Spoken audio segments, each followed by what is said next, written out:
Politik memakai agama. Ini sering terjadi di dalam segala zaman.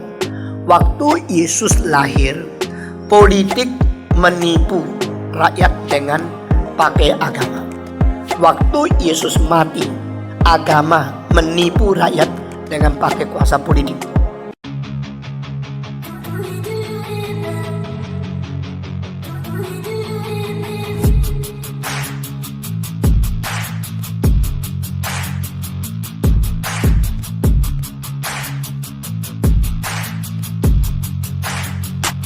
Selamat datang di channel Bela Kebenaran. Kami hadir untuk memberikan informasi opini dan atau fakta terhadap situasi yang sedang terjadi.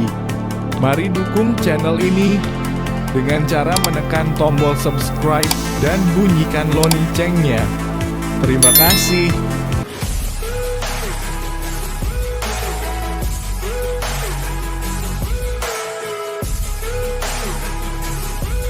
Saudara-saudara, kali ini kita dengan judul Yesus Kristus Juru Selamat, dan kita sudah lewat 2 malam membicarakan tentang soteriologi dan kristologi. Artinya soteriologi dari bahasa Greka sotir itu adalah juru selamat. Soteriologi adalah ilmu mempelajari tentang pengetahuan juru selamat. Soteriologi. Dan kristologi adalah ilmu mempelajari tentang siapakah Yesus Kristus. Biar kita jangan lupa, kita harus cepat memakai kesempatan, memakai segala sesuatu yang ada pada kita, baik bakat, talenta, waktu, uang, dan kemungkinan dari kesempatan di mana Tuhan masih buka anugerah untuk Indonesia. Indonesia bangsa terbesar keempat di dunia. Sesudah Tiongkok 1,39 miliar. Kedua India 1,1 miliar. Dan ketiga Amerika 2,9 miliar. Dan Indonesia 2,48 miliar. Negara ini mempunyai penduduk lebih banyak dari Rusia, lebih banyak dari Bangladesh, lebih banyak dari Pakistan, lebih banyak dari Brasilia, dari Jepang. Ini ada bangsa keempat terbesar. Kita jangan minder, kita jangan takut, dan jangan kurang berani dan kurang iman. Karena Tuhan sangat mengasihi negara Indonesia. Sumber alam dan sumber daya manusia di negara ini sangat kaya adanya.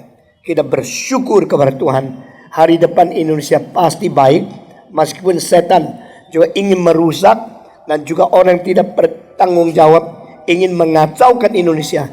Tetapi saya percaya ada sekelompok orang yang sangat baik, yang mencintai Tuhan, yang mengabarkan Injil, dan yang hidup dengan karakter yang tinggi, yaitu kaum pilihan Tuhan yang jadi orang Kristen yang sejati di Indonesia. Amin. Dan saya mengharapkan anak-anak Indonesia yang muda boleh mempunyai kesadaran untuk melihat apakah yang menjadi sumbangsi, kemungkinan potensi yang Tuhan tanam di dalam diri kita masing-masing.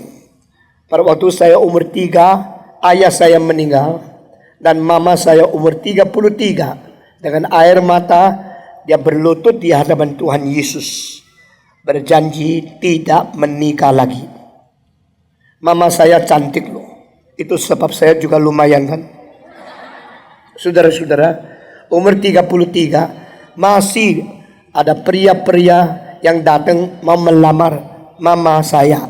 Meskipun dia sudah mempunyai 8 anak. Tetapi dia bilang tidak. Saya sudah janji sama Tuhan tidak menikah lagi. Dan saya janji untuk setia sampai mati menjadi janda yang suci. Sesuai dengan Alkitab, diuji sampai umur 60 tahun. Janda yang suci dihormati di dalam gereja. Dan mama saya bekerja dengan susah payah untuk membesarkan anak-anaknya. Waktu saya umur 9, setelah papa saya meninggal 6 tahun, mama saya yang kerja siang malam membesarkan kita mendapatkan kesempatan menjual berapa rumah. Papa saya mempunyai 24 rumah besar dan dari batu, 3 susun. Sebenarnya orang kaya, tapi pada waktu dia meninggal, mama saya ditinggal dengan tidak bisa jual satu rumah. Karena zaman itu zaman peperangan dengan Jepang, sehingga di dalam masa peperangan rumah tidak bisa dijual. Waktu dia sudah 6 tahun menjadi janda, dengan siang malam jahit pakaian orang lain, dapatkan uang sedikit, membesarkan anak. Akhirnya dia menjual rumah, dan rumah tua itu dijual menjadi ongkos, dan dia kembali ke Indonesia. Dia kelahiran Jogja dan dibawa pulang oleh suami yang menikah dengan dia ke Tiongkok. Dan di situ dia melahirkan semua anak, dan setelah nikah 20 tahun, kira-kira dari umur 17 sampai 33, 16 tahun suaminya meninggal. Lalu sampai sudah 6 tahun setelah suaminya meninggal, saya umur 9, dia membawa 5 anak dari Tiongkok kembali ke Indonesia. Saat itu kita beriman kepada Yesus Kristus. Tadinya belum pernah Kristen, tapi karena ada orang mengabarkan Injil ke rumah saya. Orang itu orang wanita, orang Kristen yang tua, dan mama saya pernah usir dia, jangan datang lagi, karena saya sudah ada agama Tionghoa sendiri. Saya tidak akan menjadi orang Kristen. Diusir. Kau percaya kau punya, saya percaya saya punya. Orang itu sudah diusir, tidak datang lagi. Tidak lama ada kakak saya yang sakit panas 24 hari. Lalu obat apapun tidak disembuhkan. Dan orang tua itu datang lagi berkata, bolehkah saya coba berdoa untuk kamu supaya anak ini disembuhkan. Akhirnya Tuhan bekerja dan kakak saya sembuh. Dan mama saya mulai ke gereja. Dan tidak sangka di antara 7 anak-anaknya laki-laki, akhirnya 5 yang dipanggil Tuhan menjadi pendeta. Itu adalah satu rekor di sejarah gereja Tionghoa. Ada satu keluarga mempersembahkan 5 anak laki-laki untuk pekerjaan Tuhan. Dan mama saya bawa kami kembali ke Indonesia. Dan saya pada waktu SMP, SMA justru sekolah di sekolah komunis yang ateis, yang tidak percaya Tuhan. Sehingga apa yang ditanamkan oleh ibu sejak saya kecil, iman Kristen, mengalami kegoncangan yang besar sekali. Sampai umur 17 saya berontak kepada Tuhan, karena saya komunis, saya ateis, saya evolusionis, maka saya tidak lagi percaya kepada Tuhan. Dan saya berperang di dalam hati dan melawan Tuhan. Jikalau engkau sungguh-sungguh Tuhan Allah yang sejati, jawab pertanyaan saya semua yang selama ini menjadi pergumulan saya yang begitu sengit, begitu susah. Jikalau engkau tidak bisa menjawab saya akan menjadi orang bukan Kristen sampai mati. Jikalau engkau menjawab semua pertanyaan saya akan pergi ke seluruh dunia menjawab pertanyaan semua pemuda-pemudi. Lalu saya janji saya menyerahkan diri kepada Tuhan dengan satu syarat, kalau Tuhan sanggup menjawab pertanyaan saya. Puji Tuhan, di dalam beberapa kebaktian Tuhan pakai hambanya yang sungguh-sungguh bertanggung jawab, sungguh-sungguh mengerti untuk menyelesaikan pertanyaan-pertanyaan saya. Itu sebab saya menyerahkan diri dan dipanggil Tuhan ke seluruh dunia menjawab pertanyaan-pertanyaan pemuda-pemudi yang imannya digoncangkan oleh filsafat, oleh evolusi, oleh komunisme, oleh eksistensialisme, oleh ateisme, oleh dialektikal materialisme. Saudara-saudara, sehingga pada saat waktu Tuhan sudah tiba, tempat-tempat yang memerlukan khotbah saya memanggil saya.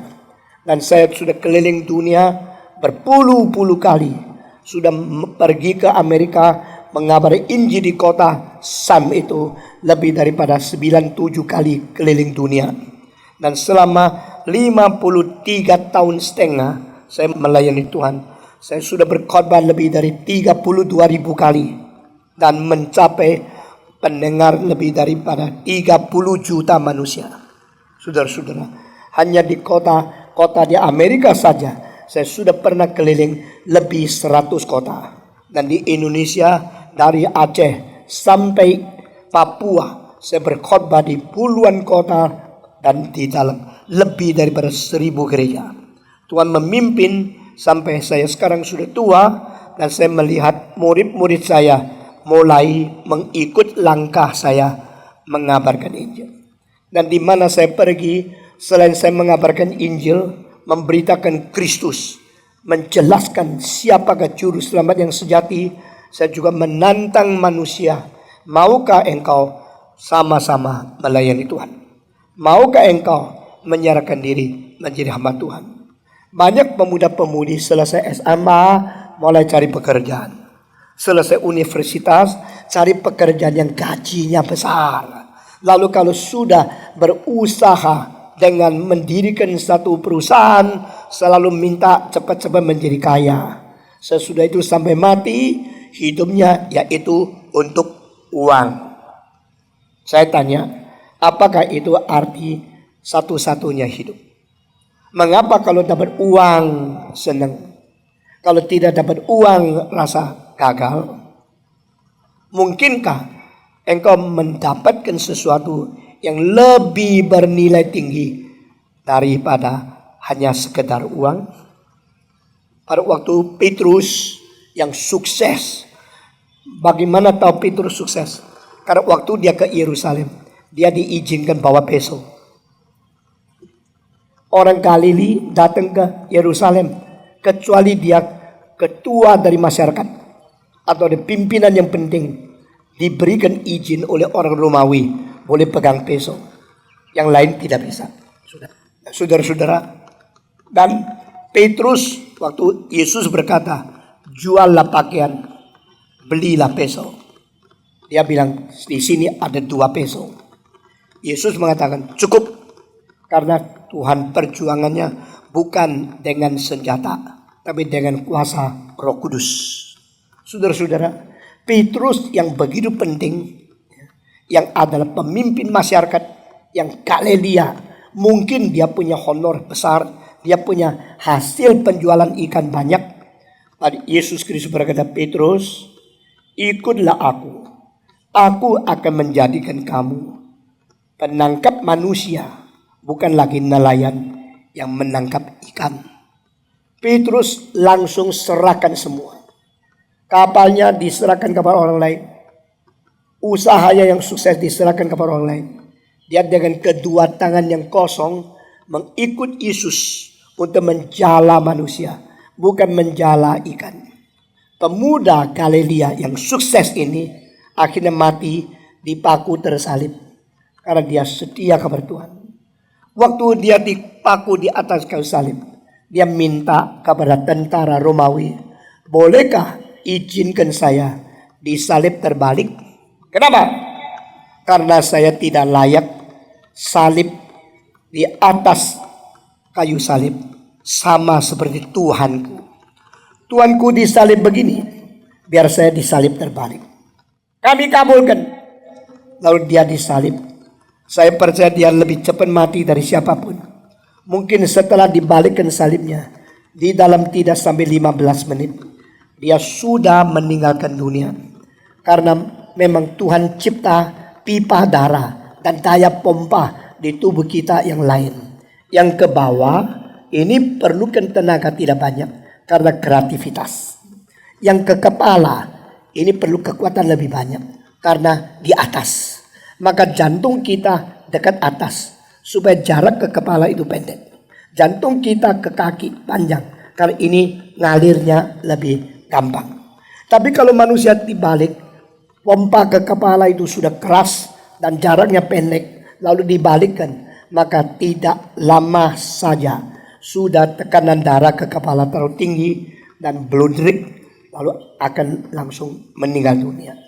Petrus meninggal dunia pada waktu dia kira-kira umurnya 60 sampai 70 pada tahun Masehi 68. Waktu Petrus mati, mungkin sejangka waktu dengan Paulus dipaku salib terbalik dan Paulus dipenggal kepala. Kenapa sama-sama rasul, satu mati tersalib, satu dipenggal kepala? Karena menyalibkan orang itu adalah penghinaan kepada bangsa kafir. Menyalibkan orang itu adalah siksaan kepada orang yang remeh. Sedangkan orang Romawi bagaimana berontak, bagaimana besar dosanya, bahkan menjadi perampok, membunuh dan membakar, tidak boleh disalibkan. Karena dia adalah bangsa Romawi yang harus direspek. Bangsa Romawi yang lebih mempunyai kekuatan dan mempunyai kehormatan dari segala bangsa. Itu sebab Paulus adalah seorang Romawi, mereka tidak mungkin menyalibkan dia, maka dipenggal kepala supaya langsung mati. Tapi Petrus digantung. Orang yang digantung di kayu salib tak mungkin langsung mati, karena menurut sejarah ada yang mati setelah 3 hari, ada yang 5 hari, juga ada catatan yang paling lama 7 hari. Dengan demikian menyiksa orang kafir. Orang bangsa lain disiksa karena orang Romawi menganggap diri bangsa yang paling tinggi. Mereka membiarkan engkau dianiaya pelan-pelan, sakit, siksa terus sampai berapa hari baru mati. Paulus dipenggal kepala, Petrus disalib terbalik, dua-duanya pada tahun sesudah Masehi 68. Di bawah pemerintahan Kaisar Nero yang gila itu. Saudara-saudara, setelah selesai itu kekristenan dianiaya 10 kali dari abad pertama sampai abad keempat 325. Nah saudara-saudara, saya akan ceritakan sedikit tentang dua sistem satu negara. Kalimat ini kita mulai tahu secara hari-hari dekat ini dari Tiongkok. Waktu RRT mau mengambil kembali Hong Kong daripada Inggris, maka dia mengatakan banyak orang di Hong Kong takut komunisme. Maka Beijing mengatakan, tak apa-apa, jangan khawatir. Setelah Hong Kong kembali kepada Tiongkok, tetap boleh pakai sistem kapitalis. Itu namanya satu negara, dua sistem. Ini adalah kopi daripada Romawi. Orang Romawi menjelajah bagian besar Eropa dan Asia Barat dan bagian utara dari Afrika. Waktu itu mereka menjadi negara yang berwilayah paling luas sepanjang sejarah semenjak Adam. Tetapi di antara semua negara yang diperintah oleh Romawi, hanya satu bangsa yang paling suka berontak, paling tidak takut kepada Romawi, yaitu bangsa Yahudi. Maka Romawi mempunyai satu konstitusi. Kaisar adalah Tuhan. Semua rakyat harus menyebut Kaisar Kyrios. Istilah Kyrios adalah Tuhan. Engkau Tuhanku. Dan semua rakyat milik Kaisar. Semua orang di dalam kerajaan Romawi itu dimiliki oleh Kaisar. Kaisar berhak pinjam istrimu tidur satu malam.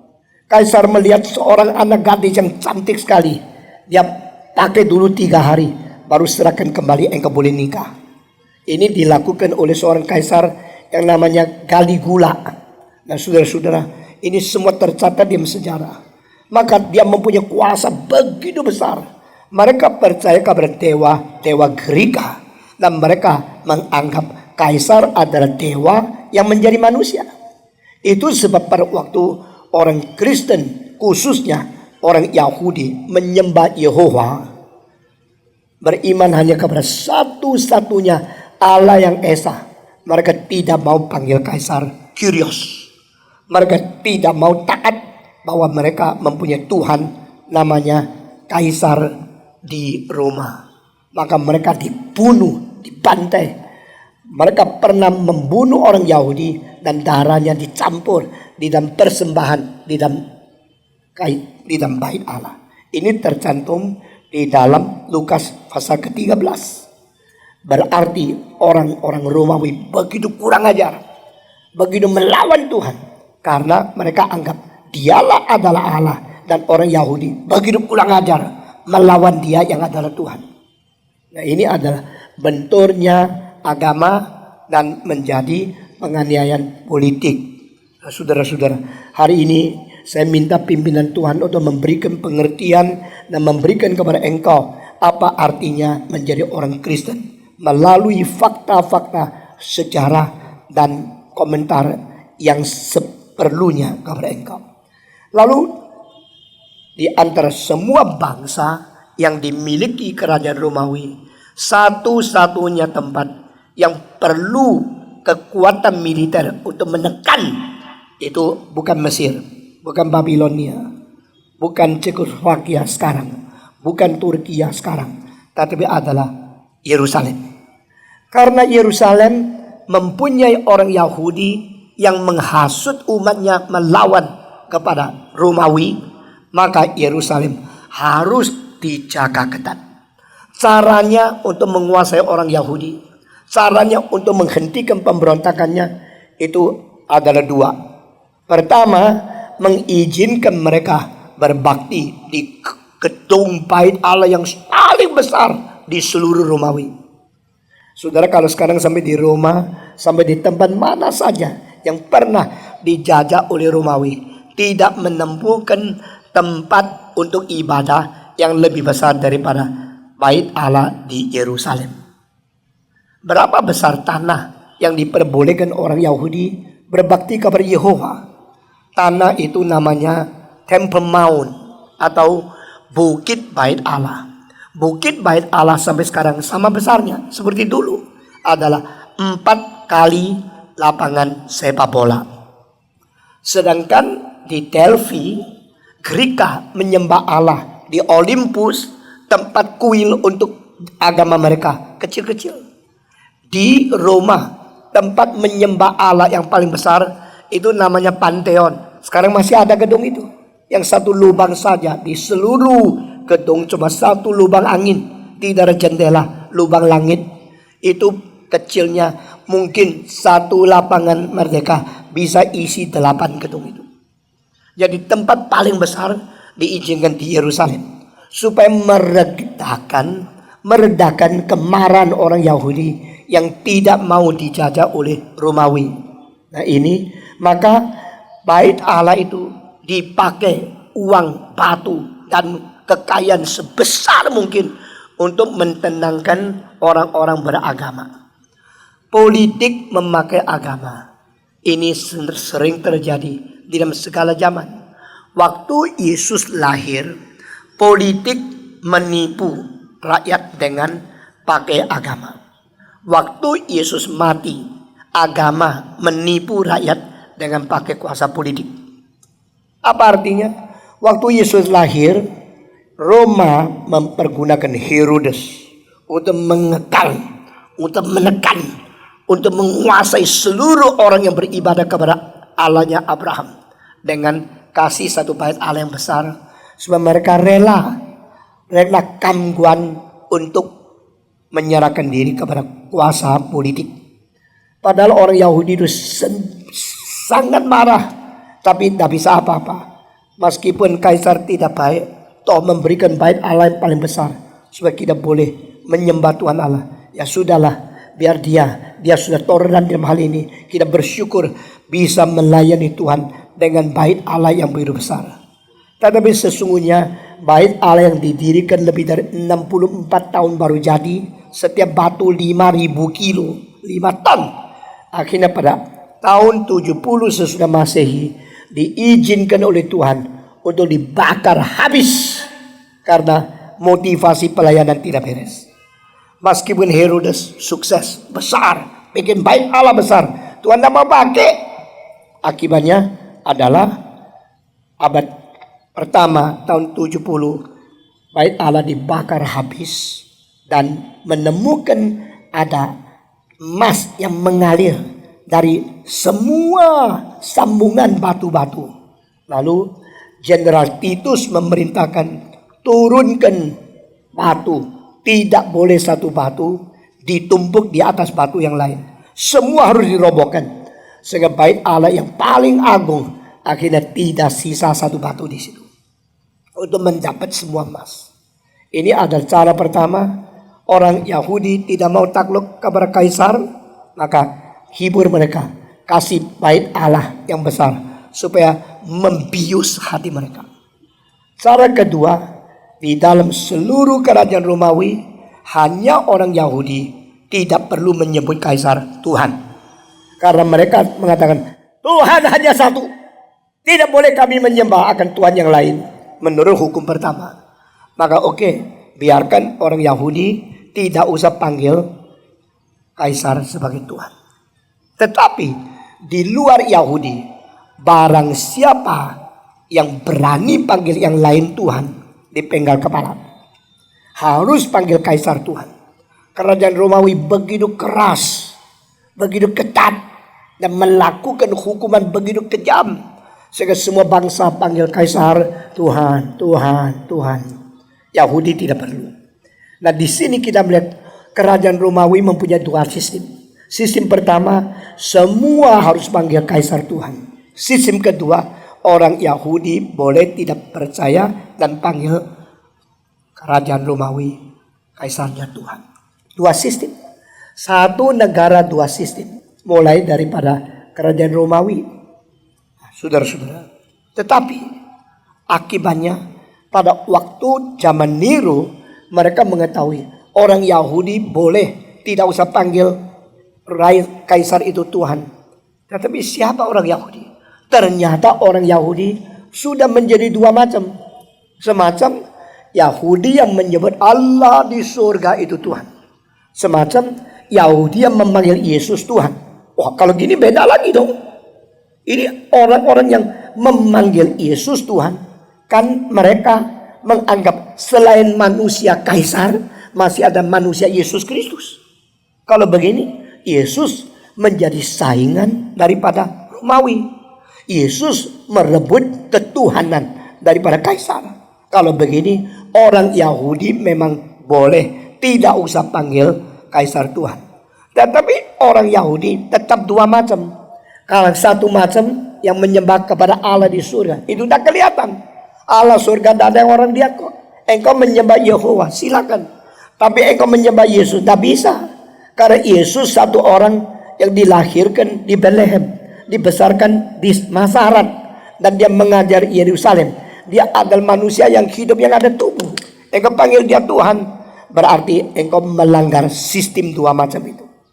Nah, saudara-saudara, saya mau tanya, waktu Pilatus menanya Yesus, Lord Yesus jawab satu jawaban. Setelah itu Pilatus menyerahkan Yesus untuk dipecut dan dianiaya. Pertanyaan itu apa? Pilatus tanya Yesus apa? Engkau sudah lama jadi Kristen kan? Tetapi saya kalau uji engkau banyak yang tidak mengerti Alkitab. Bahkan banyak lulus sekolah teologi tidak mengerti Alkitab. Saya tanya, kalimat apa yang Petrus tanya-tanya Yesus tidak jawab? Akhirnya tanya satu pertanyaan, Yesus jawab. Pertanyaan apa? Kau raja orang Yahudi kah? Betul gak? Masih ingat? Yesus mengatakan tidak, atau mengatakan seperti kata Tuhan. Jawab Yesus apa? Seperti kata Tuhan, saya raja Yahudi. Semua orang politikus, mereka pentingkan kuasa politik. Seperti banyak orang dagang, bukan sungguh-sungguh cinta Tuhan. Pokoknya kalau bisa percaya kepada Tuhan dapat uang lebih banyak, itulah agamaku. Mereka hatinya di uang, politikus hatinya di kuasa, bukan di Kristus. Maka pada waktu Pilatus menanya kepada Yesus, engkaukah raja Yahudi? Karena kalimat ini menyangkut pemberontakan orang Israel terhadap kerajaan Romawi. Kalau engkau orang Yahudi dan engkau berani mengatakan dirimu raja, berarti engkau adalah pemberontak kerajaan Romawi. Harus dibunuh mati. Pertanyaan Pilatus kepada Yesus adalah, kau raja Yahudi kah? Tetapi pertanyaan daripada imam besar orang Yahudi kepada Yesus apa? Kau anak Allah kah?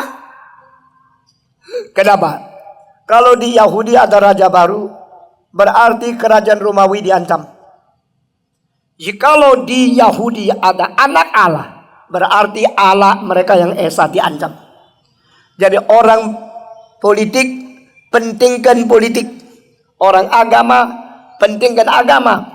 Pilatus tidak mau ada raja di Israel yang melawan kaisar. Dan imam besar tidak mau ada orang katanya ada anak Allah yang berlawanan dengan agama orang Israel. Itu sebab dua pertanyaan yang paling penting semua dijawab oleh Yesus seperti kata Tuhan. Dia mengaku dia orang Yahudi, dia raja orang Yahudi. Dia mengaku dia Allah dan dia anak Allah. Sehingga kedua jawaban yang begitu berani mengakibatkan Yesus harus mati. Nah, sudah dengar kalimat di bawah ini.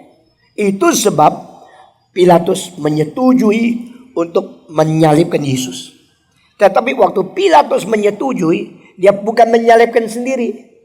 Dia bukan melakukan sendiri. Dia diminta izin oleh orang Yahudi. Pilatus mengatakan, tidak bisa dong. Saya tidak menemukan orang ini bersalah apa. Saya tidak mengetahui dan tidak mendapat sesuatu hasil pemeriksaan dia berdosa mati. Lepaskan dia. Dan kita paku Barabas. Karena Barabas sudah bukti membunuh, membakar, merampok. Dosanya begitu jelas. Sudah terbukti. Engkau mau saya lepaskan siapa hari ini? Setiap hari Paskah boleh dilepaskan seorang kriminal. Engkau mau saya lepaskan Yesus atau engkau mau saya lepaskan Barabas? Biasanya orang tidak mau kalau orang jahat tidak dibunuh, orang baik dibunuh. Mestinya mereka mengatakan Yesus yang menyembuhkan orang lain, Yesus yang berbuat baik, melakukan kebajikan, lepaskan dia. Tapi yang bunuh, yang rampok, yang bakar, yang menjadi orang jahat seperti Barabas harus dibunuh. Justru terbalik, mereka mengatakan biar kita memperoleh Barabas yang dibebaskan. Lalu Pilatus tanya, bagaimana dengan Yesus orang Nazaret ini? Salibkan dia, salibkan dia. Itu sebab saya berkata, kalau engkau menjadi pemimpin agama dan tidak bertobat sungguh-sungguh, engkau menjadi musuh Tuhan yang paling besar. Akibatnya Yesus harus dipaku di atas kayu salib. Nah, saudara-saudara, sekarang dengar kalimat-kalimat yang penting di bawah ini. Setelah Yesus disalibkan, maka semua yang mengikut Yesus ketakutan. Apa gunanya ikut Yesus? Apa gunanya percaya kepada Yesus? Yang percaya kepada dia pun mana bisa ditolong oleh dia? Orang dia sendiri tidak bisa menyelamatkan sendiri kok. Dia sendiri harus mati kok. Maka dari pikiran manusia biasa, percaya Yesus tidak ada gunanya, percuma. Maka banyak yang lari, banyak yang murtad, banyak yang pulang ke kampung kamu sendiri. Sudahlah, selesai. Hebohnya Yesus selesai. Yang menjanjikan dia Mesias, memberitahu kabar kita kerajaan akan datang. Bertobatlah kamu, karena kerajaan Tuhan sudah dekat. Sudah hancur, ternyata bohong, ternyata gagal. Dia menjanjikan kerajaan Allah, akhirnya dia sendiri tak jadi raja. Dia menjanjikan kerajaan Allah akan tiba, akhirnya dia dipaku di atas salib. Coba lihat, pergi naik gunung Golgota. Engkau melihat orang yang namanya Yesus orang Nazaret sendiri mati kok. Banyak orang kira, oh kalau begini ya sudah. Dulu saya ikut Yesus karena dikasih roti. Saya ikut Yesus karena disembuhkan. Sekarang masih banyak pemimpin gereja yang tidak bertanggung jawab, memperkenalkan Yesus sebagai raja yang membuat kamu kaya. Saudara-saudara kalian, engkau ditipu dengan kalimat asal engkau berdoa apa saja demi nama Tuhan pasti diberikan. Saudara-saudara, orang-orang melihat Yesus dipaku, ada orang nangis. Kenapa? Ingat dia menyembuhkan orang dan dia orang begitu baik kok dipaku di atas salib. Tapi ada orang yang marah-marah. Hei tabib, sembuhkan dirimu sendiri. Engkau bisa menyembuhkan orang sakit sendiri, tidak bisa turun daripada salib. Omong kosong kamu. ada orang yang lebih-lebih meludahi dia. Mereka menghina dia, mencemooh dia di atas kayu salib. Dan di situ Tuhan Allah membiarkan anaknya dikerjain oleh manusia, dibunuh oleh manusia, dicemooh oleh manusia, difitnah, diumpat, ditertawakan, disindir oleh manusia. Dan Yesus tidak membalas. Yesus cuma berkata, Bapa, ampunilah mereka, karena apa yang mereka perbuat, mereka tidak mengetahui. Nah saudara-saudara, ini cara Allah yang paling bijaksana untuk mendapatkan orang beriman yang sungguh-sungguh. Dia membuat Yesus disengsarakan seperti ini, sehingga yang melihat gejala luar tertipu oleh mata mereka, mengatakan, saya tidak mau percaya Yesus juru selamat. Mana mungkin anak Allah juru selamat sendiri tidak bisa menyelamatkan diri. Tak percaya, itu omong kosong. Dia pergi. Cara menghina Yesus mengakibatkan dibuang oleh Tuhan Allah. Allah sengaja memperbolehkan Yesus dihina-hina oleh manusia yang menganggap diri lebih pintar dari cara Tuhan Allah. Akibatnya mereka satu-satu binasa. Dan terakhir menjadi satu hal yang penting, saya akan menekankan poin ini untuk menguatkan saudara. Di dalam Alkitab berkata, barang siapa yang menyebut Yesus Tuhan akan diselamatkan. Roma pasal 10. Whosoever call him as the Lord, they shall be saved. Barang siapa yang menyeru nama Yesus sebagai Tuhan, dia akan diselamatkan.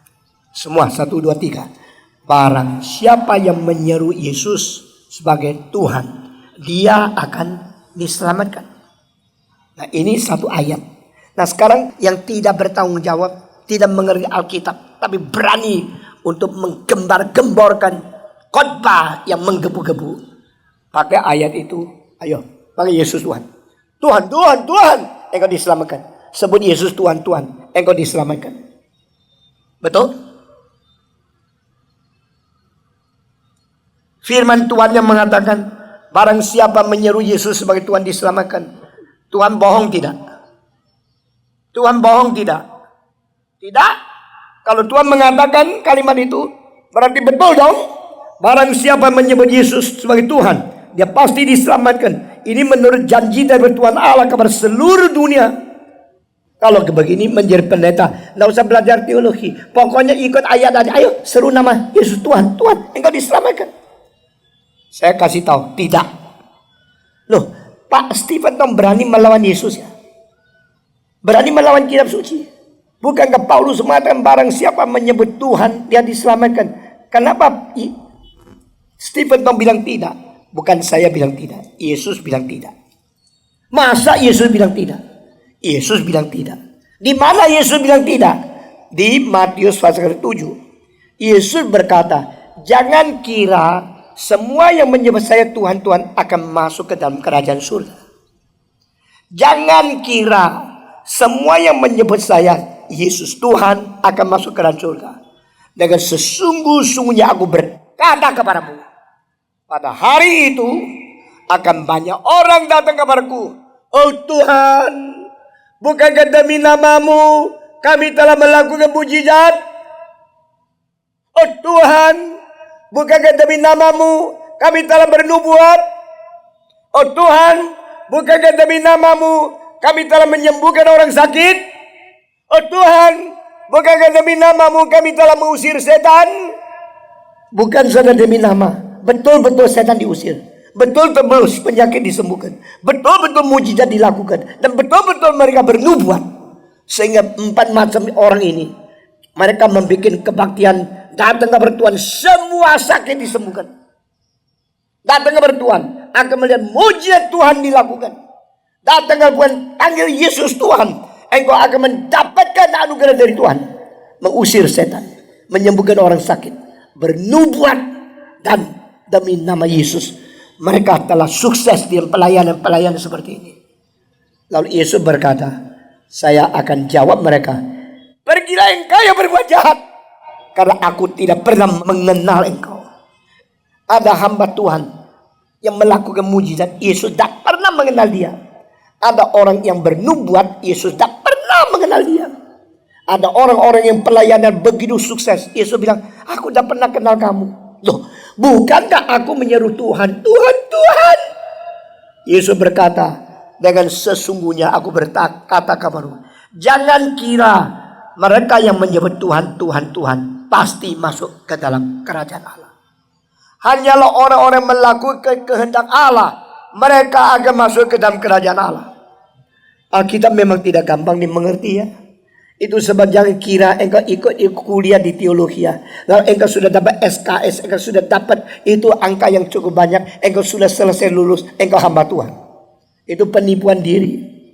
Yesus berkata, hanya mereka yang melakukan kehendak Tuhan, mereka masuk ke dalam kerajaan Allah. Jadi banyak orang Kristen palsu. Tapi engkau bilang Kristen palsu, dia juga tandanya salib, dia juga namanya menyeru Tuhan, mulutnya mengabarkan Injil, kelihatan giat sekali. Perkataan di bawah ini perhatikan. Itu sebab pada abad pertama, setelah diselidiki dan setelah diketahui, ada semacam orang tidak mau menyebut Kaisar Tuhan. Bukan hanya orang Yahudi, tadi orang Yahudi dan orang Samaria yang menyebut Yesus sebagai Tuhan. Maka sistem dua di bawah satu negara, prinsip Romawi, sekarang mulai diteliti lagi. Jadi orang Yahudi yang menyebut Allah di surga sebagai Tuhan, tidak usah dianiaya. Itu sudah ikat di dalam janji satu negara dua sistem. Tetapi orang Nazaret yang disebut oleh mereka Tuhan, itu Yesus berdaging. Itu seorang yang dijunjung, pengikutnya makin banyak, makin banyak. Akhirnya goncanglah kerajaan Romawi. Sekarang kita sudah ikat perdamaian dengan orang Yahudi.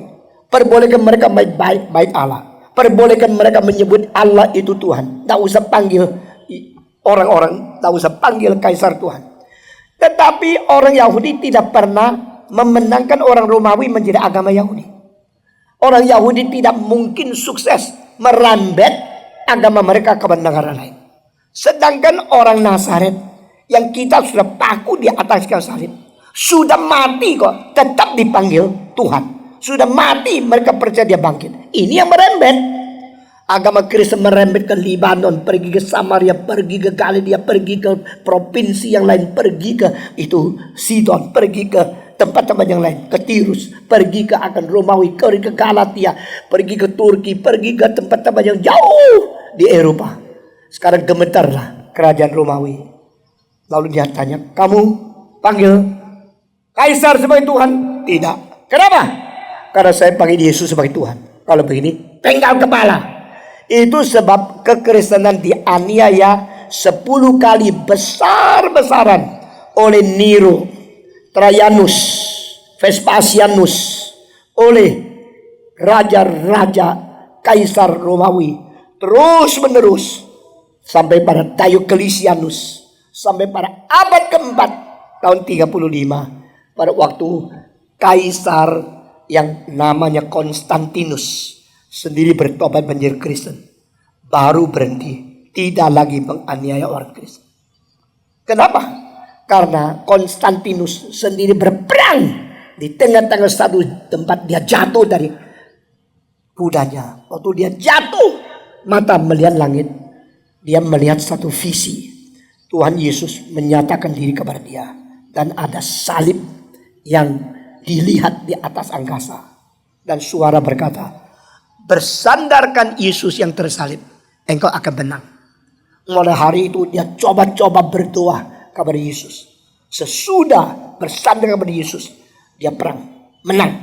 Setelah menang, dia sekarang tidak lagi menganiaya orang Kristen. Dan dia mengatakan, barang siapa di dalam kerajaan Romawi, biar dia juga percaya kepada Yesus.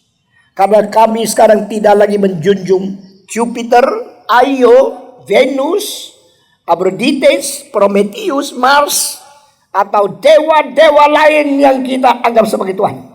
Kita menghapus semua kuasa dewa. Dan kita hanya percaya satu Allah yang sejati, yaitu Allah di dalam Yesus Kristus. Wah, orang-orang Kristen sekarang merasakan kemenangan. Mereka merasakan kebebasan. Tidak lagi dianiaya. Puji Tuhan, haleluya. Ini adalah bagian kesuksesan Kristen berperang 300 tahun. Akhirnya diakui sebagai anggota warga negara yang berkebebasan percaya kepada Yesus Kristus.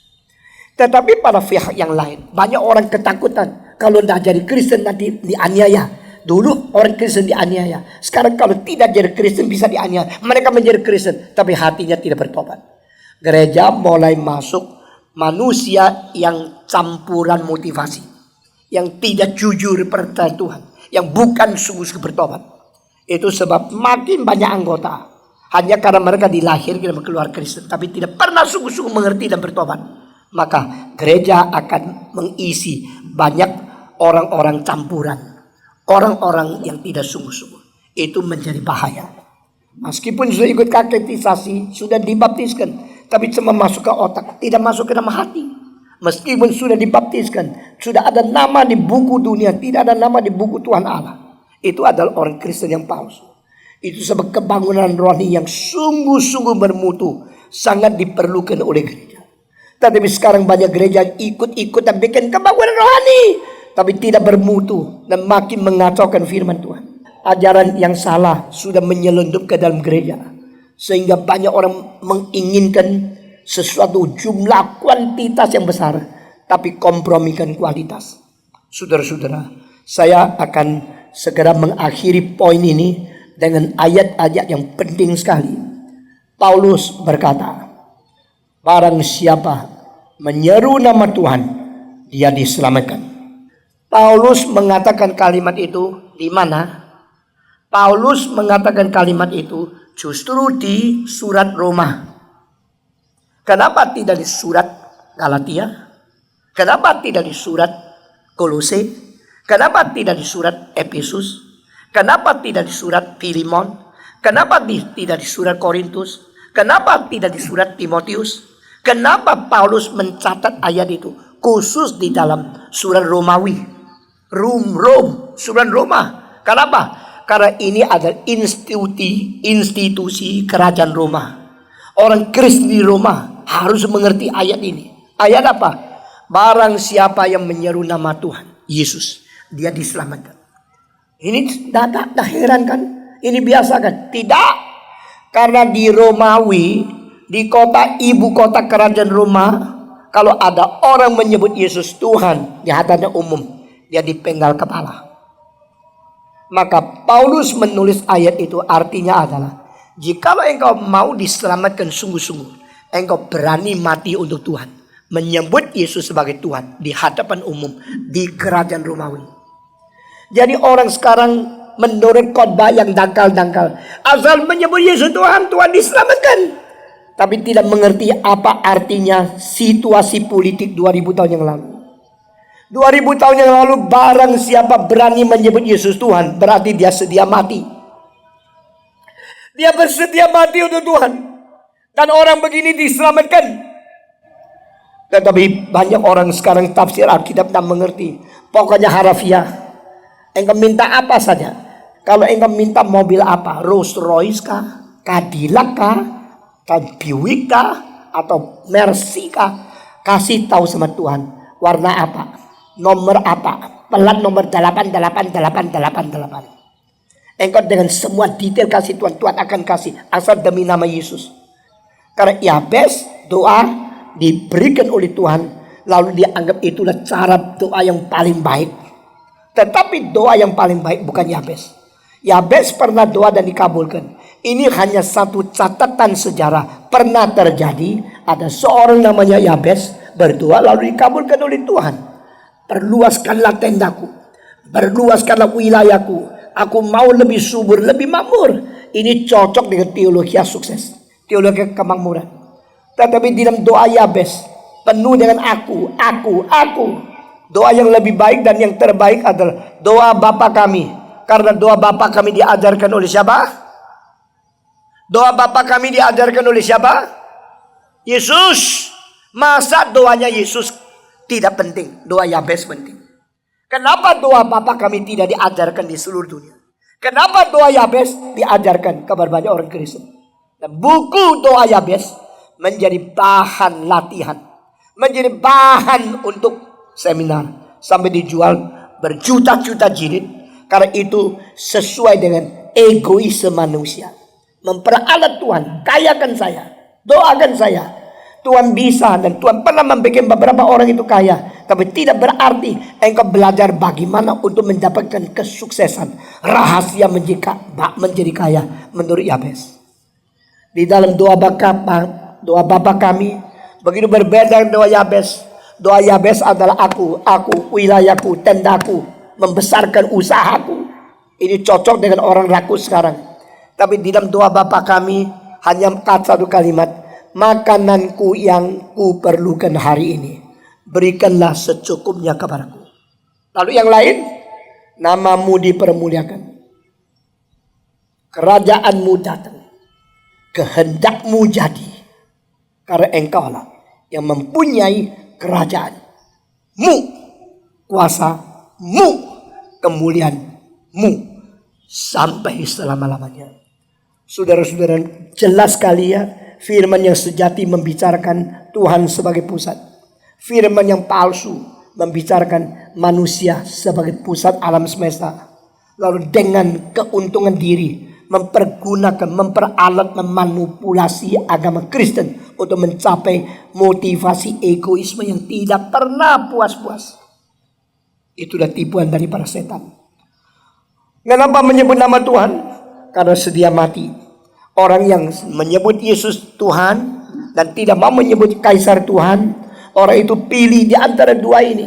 Saya mau Yesus atau saya mau Kaisar. Saya mau kerajaan surga atau mau aman di dalam kerajaan Romawi. Di antara pilih dua itu, orang mengatakan, saya ambil keputusan.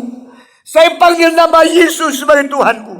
Orang itu akan dipenggal kepala. Nah, orang macam ini yang diselamatkan. Sehingga sangat berbeda engkau mengerti kitab suci. Meskipun kitabnya sama, khotbah dengan ayat yang sama, baca dengan huruf yang sama, tapi pengertian yang disadarkan oleh Roh Kudus akan membuat kita bertanggung jawab dan seumur hidup sesuai dengan kehendak Tuhan. Saudara-saudara, Yesus Kristus juru selamat. Yesus Kristus juru selamat satu-satunya. Yesus Kristus juru selamat sampai selama-lamanya. Yesus juru selamat yang kekal. Tetapi Yesus menyelamatkan mereka yang benar-benar mengetahui bahwa Dia adalah Tuhan. Yesus menyelamatkan mereka yang menyebut Dia sebagai Tuhan dengan bersedia mau dibunuh, mau pikul salib, mau bakti syahid, mau curahkan darah, mau berkorban untuk membuktikan dia sungguh-sungguh taat dan sungguh-sungguh iman, sungguh-sungguh kepada Tuhan. Saudara, apakah kita mengerti apakah yang disebut iman kepada Yesus Kristus? Apakah kita sadar apa artinya pikul salib? Apakah kita sungguh-sungguh mau menyangkal diri? Apakah kita sungguh-sungguh memilih di antara kuasa politik, kuasa uang, kuasa kemuliaan dunia, kuasa kerakusan dunia, dan memilih Yesus sebagai satu-satunya yang menggenapi kebutuhan kita dan memberikan kepuasan hidup dan menjadikan kita disempurnakan di dalam Tuhan. Saudara-saudara sekalian, malam ini saya akan membawa kembali Anda kepada pengertian Kristus sebagai Tuhan dan Kristus sebagai juru selamat dengan pengertian yang sangat mendalam. Kita sudah 2 malam memikirkan tentang bagaimana Kristus menjadi juru selamat dengan pengertian kristologi dan soteriologi yang benar. Nah, malam ini kita membuat pengertian kesadaran Anda tentang menyebut Yesus sebagai Tuhan. Engkau Tuhanku. Apa artinya engkau Tuhanku? Engkau saja yang berhak memiliki aku. Engkau saja yang berkedaulatan mengatur hidupku. Engkau saja yang boleh memimpin hari depanku. Engkau saja yang bisa memerintahkan segala sesuatu. Dan saya tidak ada jalan lain kecuali taat kepada perintahmu, karena engkau Tuhanku. Terakhir, saya berkata banyak orang Kristen mau Yesus sebagai juru selamat, Tetapi orang yang mau Yesus sebagai juru selamat tidak mau Yesus sebagai Tuhan. You like Jesus to be your Savior, you do not surrender yourself before Jesus and ask Him to be your Lord. Juru selamat satu hal, Tuhan hal yang lain. Diselamatkan satu hal, sudah diselamatkan takluk kepada kedaulatan Allah supaya Dia menyatakan kuasa ilahi untuk mengontrol seluruh hidup engkau. Itu hal yang lain. Engkau datang ke gereja, engkau terima Yesus, engkau beriman di dalam Alkitab, hanya mau supaya Tuhan sesuai dengan kebutuhanmu. Tuhan mengikuti kemauanmu. Tuhan mencukupi, memperkaya akan ambisimu. Itu bukan iman yang sejati. Tuhan, engkau menyelamatkan saya. Inilah keselamatan saya terima. Tapi sesuai itu saya sadar, engkau Tuhan. Selain engkau juru selamat, engkau Tuhan. Kalau engkau Tuhan, berarti kontrollah hidupku. Kontrollah kemauanku. Kontrollah emosiku. Kontrollah pikiranku. Pimpin hari depanku. Tetapkan apa yang harus kupilih. Dan aku akan taat kepada kamu. Karena engkau Tuhan. To believe in Jesus Christ and accept Him as a personal Savior is one matter. And to accept and to confess He is my Lord, my Master, to control over my whole life is another matter. Saudara-saudara, seorang yang berenang akhirnya sudah mau tenggelam, engkau loncat ke dalam, engkau menolong dia, menyelamatkan dia, lalu dia tidak jadi mati. Dia panggil engkau juru selamat. Sesudah dia hidupkan kembali, tidak jadi mati, tanya dia, maukah engkau ikut saya mengatur hidupmu? Oh tidak, saya cuma mau selamat, tapi sesudah itu biar saya bebas. Saya mau menjadi perampok, saya tetap mau menjadi. Diselamatkan si enak, tapi sesudah itu ikut engkau tidak enak. Ini umpama yang sangat jelas. Banyak orang mau Yesus untuk dapat keselamatan, tapi tidak mau Yesus sebagai Tuhan yang menguasai dan memerintahi engkau. Tetapi Tuhan Yesus tidak mau melihat banyak orang Kristen yang mengaku dia sebagai juru selamat saja. Tuhan Yesus mau orang Kristen mengaku dia sebagai Tuhan. Karena Tuhan kita bukan kaisar. Tuhan kita bukan orang politikus. Tuhan kita adalah Dia yang menyelamatkan kita. Dia yang melepaskan kita dari dosa. Sehingga kita boleh menjadi orang yang mentaklukkan diri, menyerahkan seluruh hidup diri untuk dipimpin dan dikuasai oleh Tuhan. Maukah saudara menjadi orang Kristen seperti ini? Maukah engkau menjadi orang Kristen yang menyerahkan seluruh hidup kepada Tuhan? Saudara-saudara, pada waktu saya umur 17, saya tadi bersaksi, saya orang berontak kepada Tuhan. Orang yang menerima ateisme, komunisme, dialektika materialisme, dan menerima akan saintisme, dan juga menerima akan evolusionisme. Saya tidak percaya Allah mencipta, saya tidak percaya Yesus menebus, saya tidak percaya Roh Kudus menguasai manusia. Saya percaya Stephen Tong adalah manusia natural, orang alamiah yang bebas, yang pintar, yang muda, yang intelektualnya tinggi sekali. Waktu saya di SMA, saya harus bekerja 12 jam selain saya masuk sekolah SMA. Lalu sisanya waktu baru bisa belajar untuk menempuh ujian-ujian. Orang lain belajar 2 bulan, saya 2 hari selesai. Saya lebih pintar dari orang lain. Saya mempunyai bakat, talenta, kepintaran intelektual, pidato, mempunyai fasilitas begitu hebat di sekolah. Sehingga semua tahu saya bukan anak muda biasa. Dan saya pada waktu itu menganggap saya tidak perlu Tuhan. Akhirnya Tuhan menyelamatkan saya dengan darah Yesus membersihkan hati saya. Sudah selesai, saya diselamatkan. Saya berkata, Tuhan, sisa hidup saya menyerahkan diri untuk dipakai Tuhan. Saya seumur hidup akan menjadi hamba-Mu. Saya akan pergi ke seluruh dunia menjawab pertanyaan. Saya akan pergi mengabar Injil dengan susah payah, dengan berkeringat, dengan capek, asal orang bisa mengenal Tuhan Yesus. Itu sebab hari ini, sampai hari ini, saya berada di mimbar untuk manusia seluruh dunia. Saudara-saudara, saya mau tanya, sudahkah engkau mengenal Tuhan Yesus? Atau engkau hanya mau menerima anugerah, mendapatkan kekayaan, atau engkau mau menyerahkan diri dipakai Tuhan. Malam ini saya khusus mau memanggil pemuda-pemudi yang mau mengabdi Tuhan, yang mau menyerahkan hidup menjadi hamba Tuhan. Engkau berkata, Tuhan, di sini saya, pakai saya menjadi hambamu. Saya akan lepaskan semua usaha, pekerjaan, keuntungan dunia, menjadi seorang pemuda, seorang Kristen yang seumur hidup bersandar kepada engkau. Hidup menurut kemauan engkau saja. Adakah orang demikian? Sekarang kita akan tundukkan diri kepada Tuhan. Mari kita berdoa, semua tunduk kepala.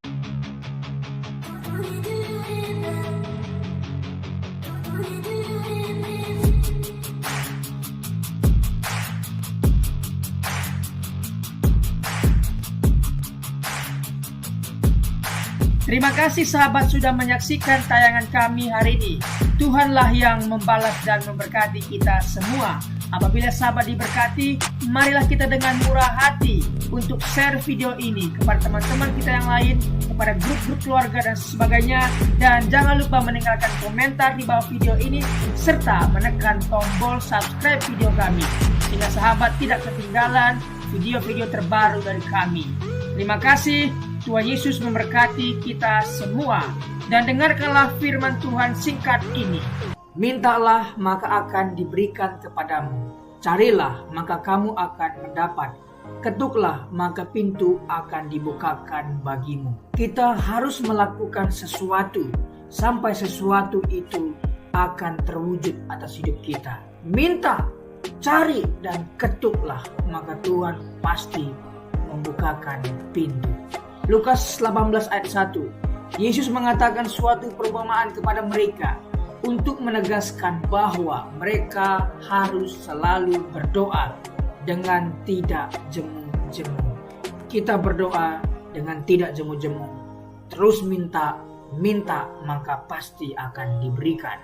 Tuhan Yesus berkata, karena itu aku berkata kepadamu, apa saja yang engkau inginkan ketika engkau berdoa, percayalah bahwa engkau telah menerimanya dan engkau akan memilikinya. Amini ayat firman Tuhan ini, bahwa Tuhan pasti memberikan segala sesuatu yang kita butuhkan. Semoga Allah, sumber pengharapan, memenuhi kamu dengan segala sukacita dan damai sejahtera dalam iman kamu, supaya oleh kekuatan Roh Kudus kamu berlimpah-limpah dalam pengharapan. Terima kasih. Apabila sahabat ada komentar dan pendapat yang lain terhadap video hari ini, boleh tuliskan komentarnya, pendapatnya di kolom komentar di bawah video ini, sehingga kita boleh diskusi di sana.